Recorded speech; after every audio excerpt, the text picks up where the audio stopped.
Welcome to Sir Chris Knowledge Channel, and we are going to continue our discussion on basic math series, and our topic is about fraction. So please subscribe to my channel. Just press the picture icon at the lower right corner of your screen. Now, there are three major types of fraction: proper fractions, improper fractions, and mixed fraction. Anong ibig sabihin ng proper fraction? Proper fractions are fractions whose denominator is greater than the numerator. Improper fractions are fractions whose numerator is greater than the denominator. While mixed fraction, sometimes ito ay tinatawag na mixed number, are fractions containing whole number and a proper fraction. Okay? By classification, excuse me, yung proper fraction, kaya tinawag na proper fraction because by definition, ang fraction is pertaining to only part of a whole. Kaya pag sinabi nating proper fraction, actually yun ang tamang fraction, no? Ito yung mga fraction na ang kanyang denominator is greater than the numerator. Now, pag sinabi namang improper, ito yung mga fractions na yung kanyang numerator ay mas malaki sa denominator. Okay? So, para mas maintindihan natin ang gusto, let us go to example problem. Halimbawa, proper fractions, 2 over 7, 3 over 5, 1 half. So, ito yung tamang definition, no? Tamang example ng fraction. It's just part of a whole. 2 over 7, ang ibig sabihin niyan is, kung yung isang buo ay hinati mo sa 7, kumuha ka ng 2 bahagi, that is 2 over 7. Kumuha ka ng 2 parts of the 7 parts. Pag sinabing 3/5, so yung isang buong bahagi, hinati mo sa 5, then kumuha ka ng 3, that is 3/5. And then 1 half, yung isang buo, hinati mo sa 2, kumuha ka ng isang bahagi, yun ay 1 half.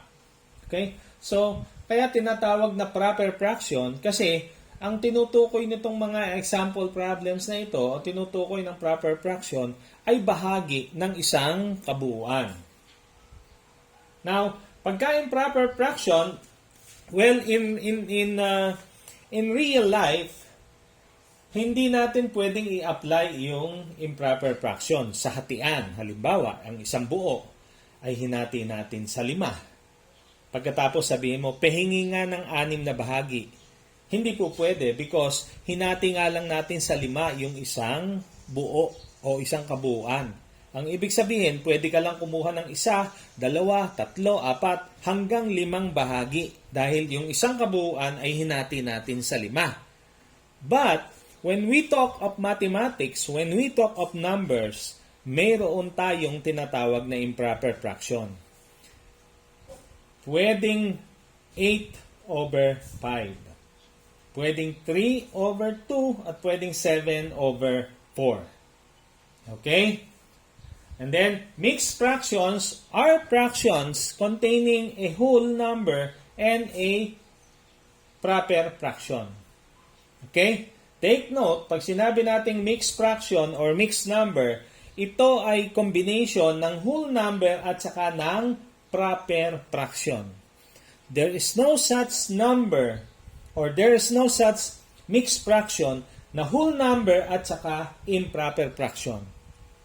Walang ganon. It's always a whole number and proper fraction. Okay? So let us continue.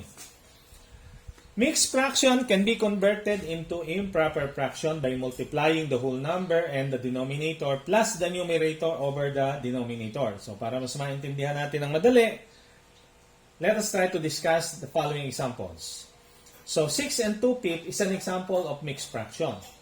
Siya ay binubuo ng isang whole number at saka ng proper fraction.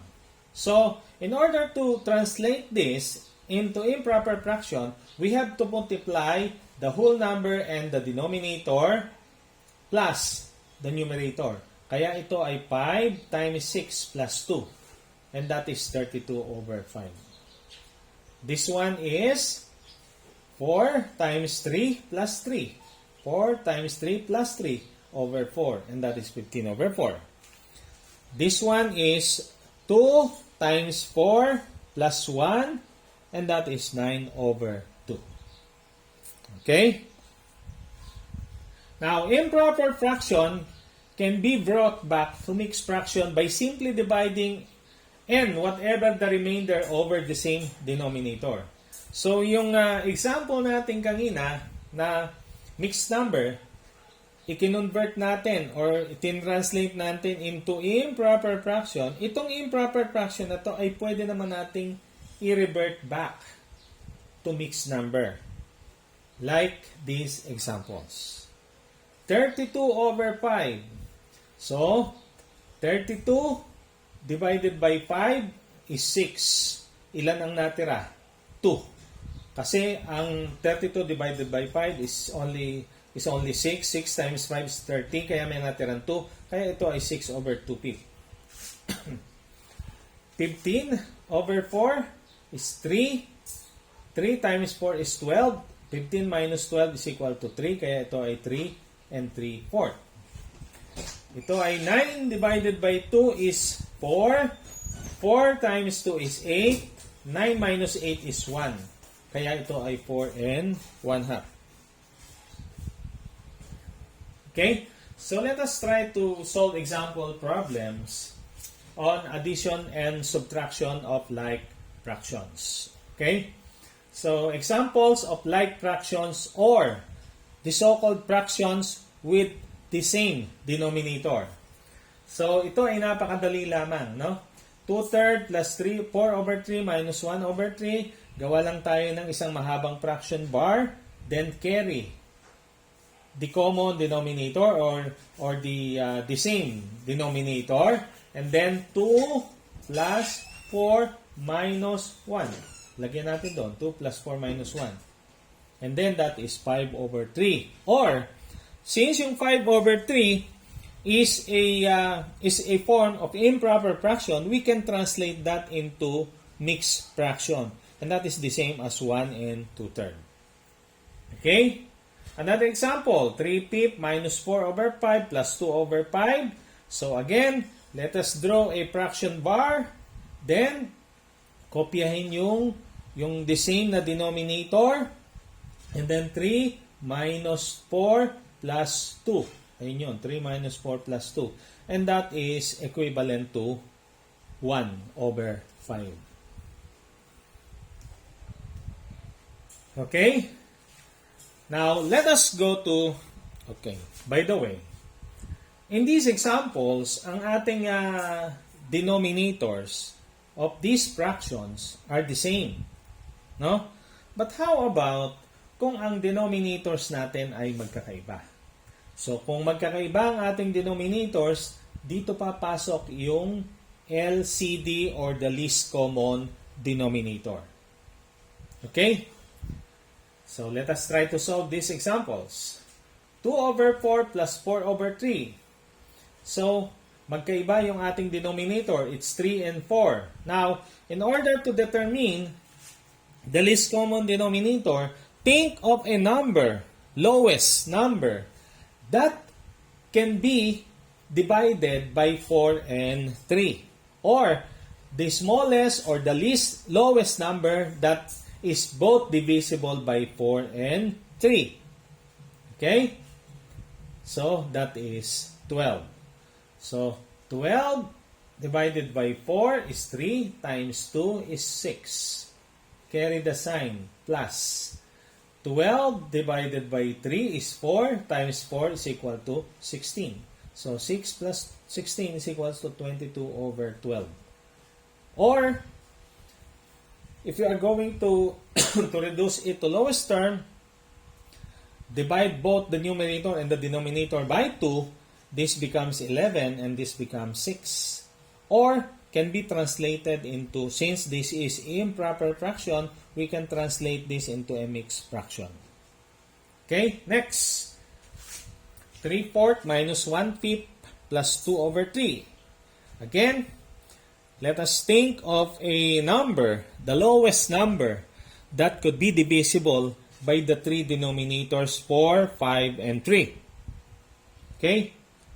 So, hindi po pwede ang 12 because 12 is not divisible by 5. Okay? Hindi rin po pwedeng 25 because 25 is not divisible by 4 and by 3. Hindi din po pwedeng 30 because ang 30 is not divisible by 4. It's only divisible by 5 and 3. So, what's the lowest number? And that is 60. Okay? So, let us proceed.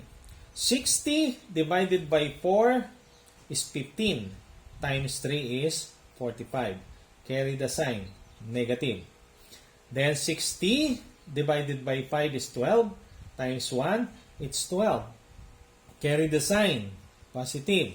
60 divided by 3 is 20. Times 2 is 40. And then simplify. 45 minus 12 is 33. Plus 40 is 73. 73 over 60. Excuse me. So again, our answer is improper fraction. So we can convert it again to mixed fraction. Okay, now let us go to multiplication of fractions. Now, in multiplication of fraction, it doesn't matter whether the denominators are the same or not. Because actually, multiplication of fraction is the easiest operations on fraction. We have to simply multiply the denominator against the denominator of the other fraction and then over the product of the two denominators of the fractions given. Like for example, this one, 2/3 times 4 over 3. So it is simply 2 times 4 and 3 times 3. So that is 8 over 6.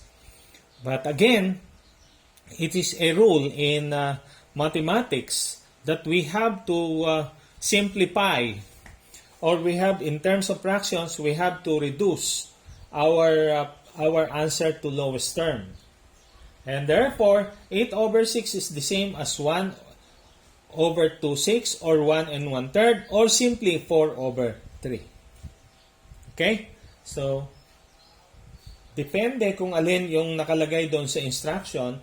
Bago tayo mag-solve ng problem, we have to read and understand the instruction very carefully before proceeding. Kasi doon natin makikita kung sinasabi ba na kung ang answer ay improper fraction, kailangan i-reduce siya or ipakita natin, i-translate natin into mixed number, or simply i-reduce siya to lowest term. Pag sinabing i-reduce lamang to lowest term, then ignore this.